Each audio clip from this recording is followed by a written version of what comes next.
You're gonna die never even trying to reach your full potential. This was the life that you were supposed to live, but you didn't try.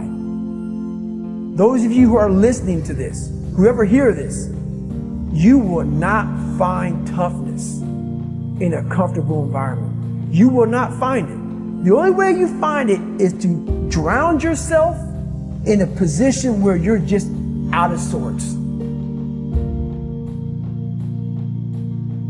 We all have two people. And I'm not saying you're crazy. We have the easy voice, which is that 20% telling yourself that I'm easy at 90% of my full potential, maybe 100% at that 20%. That's that voice that we all love.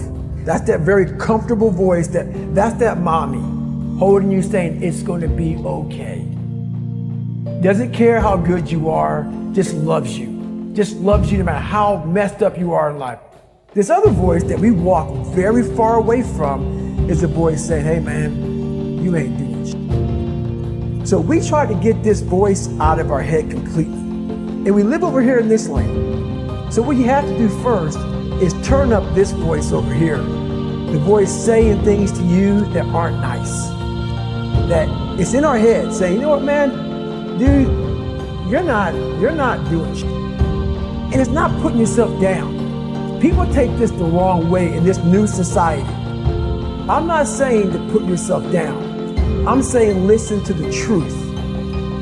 And the truth isn't in the 20%. The truth is in this other part of your brain saying, look man, you're wasting a bunch of percentage here. We have 80 more percent that we're not tapping into because in this other 80% is suffering, pain, failure, self-doubt, darkness, and then a whole bunch of light. But to get to this light, you gotta go through all of this. So a lot of us know that. I can get over here, but over here, man, this is much better because I gotta go through this journey that is not fun. This from 20 to 100%, this in between is not fun. So we decide to live over here. So everybody goes, how do you do that? You know exactly how to do that. You know exactly, it's not a magic trick. There's nothing I talk about in that book that's a magic trick.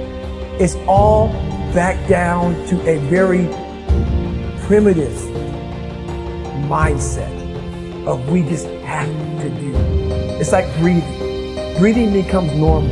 Like we don't know that we're doing it. That's how you have to live your life. When that alarm clock goes off at 4 or 5 in the morning, your mind says no. You just say, this is what we do. It's what we do now. Because to get to where you want to go, the amount of pain involved, I'm not saying physical, I'm not saying you got to break yourself off. The amount of mental pain of how many times you're going to have to do something that you don't want to do to get to where you want to go is going to be, there's going to be more times you do something that you don't want to do than you are going to want to do. And that's your new norm. That's your new norm. So then it's like breathing. And then once you do this over and over and over again, it becomes like breathing. I don't want to live this lifestyle, but to get to the other side of this, I have to. So if you really want it, you realize what trying is and what trying is not. You're not working your butt off hard enough. You're not trying hard enough. We all think we're trying hard, but what are you gauging that off of? I talked to this one kid the other day. College is kicking my ass. I said, what are you gauging that off of? I go, are you trying? He goes, yeah, I'm trying my ass off. I'm studying hard. I go, what are you gauging trying hard off of? Well, in high school, I didn't have to try at all. And I made great grades. In college, I'm trying hard. You're trying hard compared to what you did in high school, which was it came easy to you. So your reality is something you created off of something easy. So you trying hard is 2 hours of studying. I'm gonna tell you a difference in trying hard and trying hard. Trying hard is something in your mind just doesn't stop. Where you know 2 hours isn't enough. When I was 297 pounds and I was fat as hell trying to be a Navy SEAL, the scariest thing in the world to me, even to this day, was that could have been the rest of my life. I thought then I was trying hard.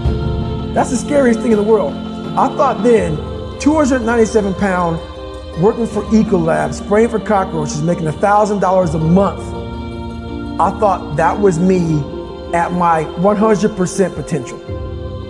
Come to find out, a few years later, I wasn't anywhere near that. 106 pounds less, graduated Navy SEAL training, went on to do all these other things.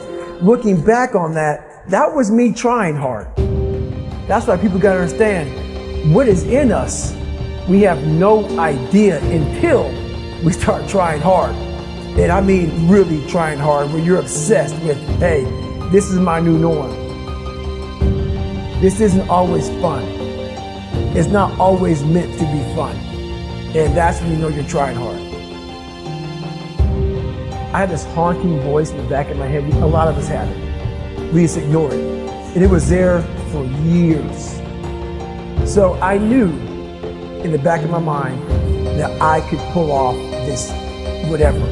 Whatever I wanted, I knew I could, but I was afraid of the work.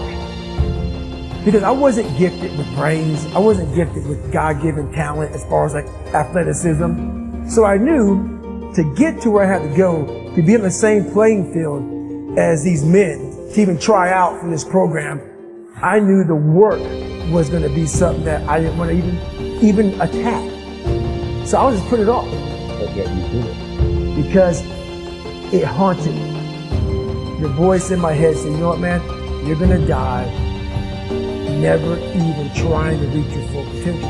I developed a reality that wasn't real. That's the thing we always do. We can have a great life, but we always build this reality around the one thing we don't have. So therefore, our great life, we don't even see it. We see the one piece of clothing we weren't able to get versus the amazing things we have. So we focus on that. I was the king of focusing on the one bad thing in my life.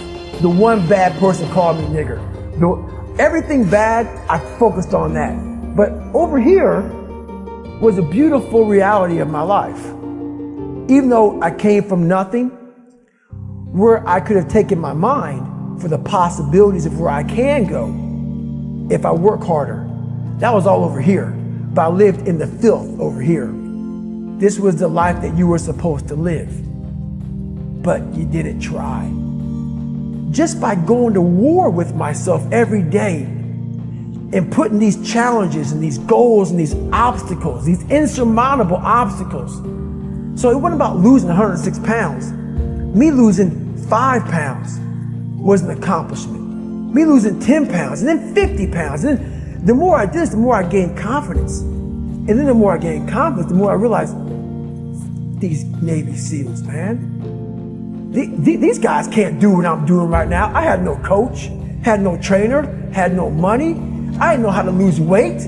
I had no knowledge of what I was doing. I was just working. I was just sacrificing. And then through that, all these different tools started coming up.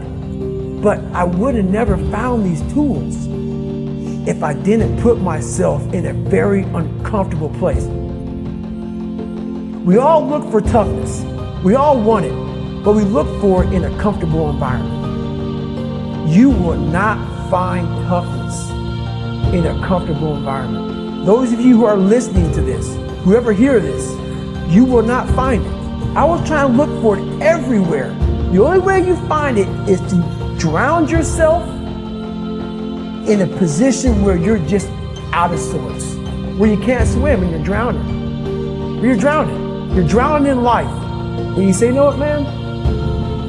Dad, I'm gonna figure out how to backstroke or something. And then you figuring out all these tools.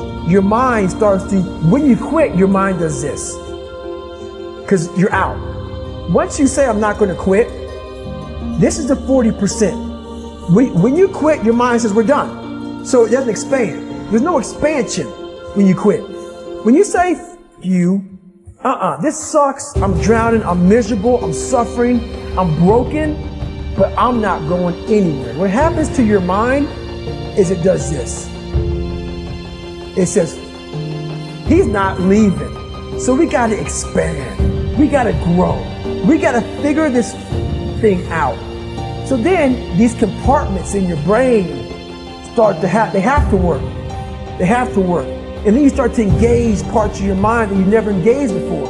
But you can't engage it by sitting back in these nice chairs, drinking this nice water, talking to you, talking about what I want to do. That's where the 40% thing comes in. It comes in when you're in suffer mode and you say, I'm not going to quit. You're forcing your brain now to operate on a level it's not used to. But then it becomes used to it.